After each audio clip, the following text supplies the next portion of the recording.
Hey everyone, this is the Millennial Investor, here to do a special video on why notes fail. So I've been getting asked this question a lot.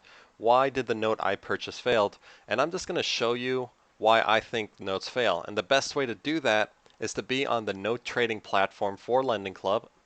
And we're just going to take a look at some notes that are currently failing. So I'm just going to go to the grace period notes. I'm going to hit apply, and we're going to filter this through the current markup or discount. So right now this one has the largest discount, a 62%, and if you purchase that note, you would make a crazy amount of yield if it actually did, if they actually made their payments. But let's go ahead and take a look at this note. And they usually give you some information here. The only thing I do when I look over here is see if they've ever been late before, and these ones haven't. They just got late this last time. So let's go ahead and take a look at the original listing. And right away I see the problem. It is that they have public records on file. Public records can do anything with legal proceedings, cases where they owe someone money, child support, bankruptcies, all these kind of things. So if you see public records on file and that number is anything but 0, then this is not a note you should invest in. I believe the statistic for this was about 3% more notes fail on average if they have a public record on file. This person has 2. So this should have been a red flag from the start not to invest in this note. And I believe they leave your record after about 10 years or so, or after you meet the requirements where they're like scrubbed from your record. But that over here, that's the red flag, and that could have been prevented. Okay, let's take a look at another note. Let's go for this one, 14.65%. Okay, I see the flag right away. It is with their payment history. So the very first payment entered grace period. That usually is like a yellow flag. It doesn't mean get out. I mean, it can if you wanted to sell it for maybe a 20% loss. There should be someone who'd buy it. But this person decided to stick it through, and then they continue to pay, but then they got a not received. But then the next month they got paid. So, it's kind of like the fool me once thing. Like they got you. Then they failed to pay again, but then they paid. But at this point, that's 2 strikes. And in the world of trading, in the world of lending, 2 strikes is all it takes. The second this note became current again, that was when it was probably worth top dollar. And it's just one of those notes that you got to get rid of. So they actually had an opportunity, but they let it slide, and now it may or may not pay. So just be aware if you do get lucky to get out of the, even if it got out of grace the first time around, I would have probably sold it at that point. So just keep track of that to try to pass off that loss. Okay, this one actually has a crazy, these all have crazy, 128%. Let's take a look. Okay, in terms of payment, it looks like they were doing everything on time. But I see the issue. But let's take a look here and see if there's any other issue. So this debt is for debt consolidation.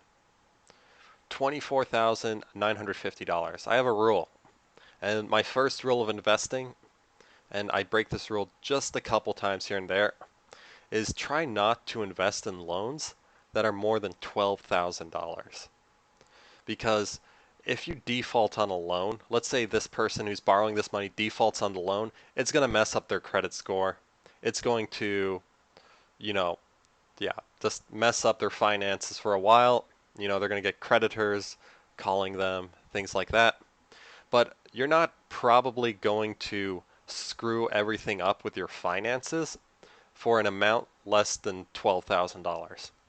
If I'm going to screw up my finances, I'm going to ask for a large amount of money, around $25,000 or up. So when I see this $25,000, that's like, okay, that's a lot. they might default, and that might be amount willing to screw up your credit for it. The other thing is this person has an income of $14,000 a month with a debt to income of 6. So they're pulling in like $8,000 a month. If they wanted to tackle that debt, they could tackle that debt in a matter of probably 6 to 9 months. But instead, they're willing to withdraw a D level loan for that amount. So, maybe some flags. Also, I mean, they still have some issues with their credit. Not a big deal. Oh, and I totally did not notice this. But this is the big one. And it's that they have 3 public records on file. When I looked at the payments, it didn't seem like there was something 38-month old, or that there was some derogatory or delinquencies that were 61 months. So they've already had issues prior to this loan. And they also have 3 public records. 3. That's a lot. So that is probably why this one failed. So avoid that. If it's too good to be true, it probably is too good to be true. Okay, one last note, because I don't want to take up too much more of your time. I just opened up a random one. Let's see if it loads. If not, I can flip over to a page. Okay, over here, it looked like they were making payments on time. And same deal, I noticed $20,000 right away. So I know that they've already broken that rule of try to keep that amount down. This is for debt consolidation. So possibly their credit card. And they have $20,000, which would roughly cover that. But over here, this is what doesn't make sense. They make $6,667 a month, but they have a debt to income ratio of 3.51%, which if they're renting a property, that doesn't make sense. They should have a much higher debt to income ratio for that amount of money, at least 10, 15. So something here is being inconsistent, and they are also, I guess, just asking for a large amount of money. So there's always the possibility that this would fail. So I think over here there's some issue, some number here isn't matching up correctly. Okay, so that was my analysis on those 4 notes.